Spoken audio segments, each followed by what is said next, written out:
മഹിമയെ സഹായിച്ചത് ഞാനാണെന്ന് ഗോപാൽജിയോട് പറയരുത്. ഒരുപാട് പ്രതിസന്ധികൾ നേരിട്ടതിനു ശേഷം ഗോപാൽജി ഞങ്ങളെ അംഗീകരിച്ച ആ വീടിന്റെ ഭാഗമാക്കിയത്. ആ ഓർമ്മ നിനക്കുണ്ടായിരുന്നെങ്കിൽ സ്വന്തം കുടുംബത്തോട് ഇങ്ങനൊരു നെറുകേട് നീ കാണിക്കോ?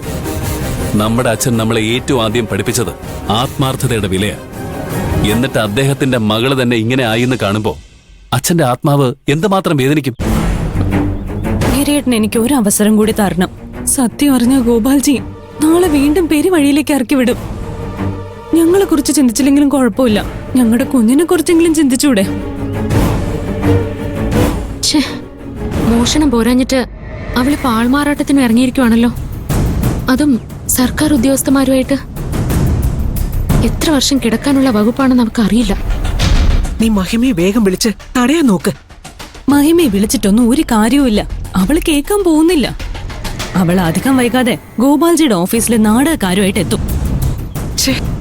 ഇനിയിപ്പോ എന്ത് ചെയ്യും? ഗോപാൽജി ഇതറിഞ്ഞ ഉറപ്പായും മഹിമയെ വെറുതെ വിടില്ല. പോലീസിനെ കൊണ്ട് അറസ്റ്റ് ചെയ്യിപ്പിക്കാൻ മാത്രമല്ല, ഗുണ്ടകളെ കൊണ്ട് തല്ലിക്ക് വരെ ചെയ്യും.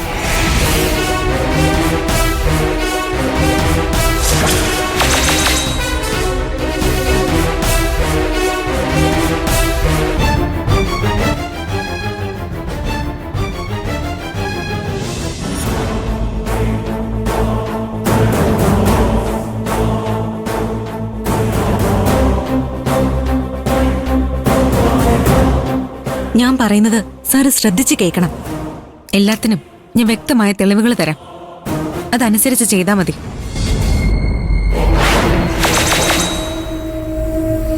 ഇതാരാടാ മഹിമയോട് സംസാരിച്ചോണ്ടിരിക്കുന്നത്? അറിയില്ലടാ, മുഖം കാണാൻ പറ്റുന്നില്ലല്ലോ.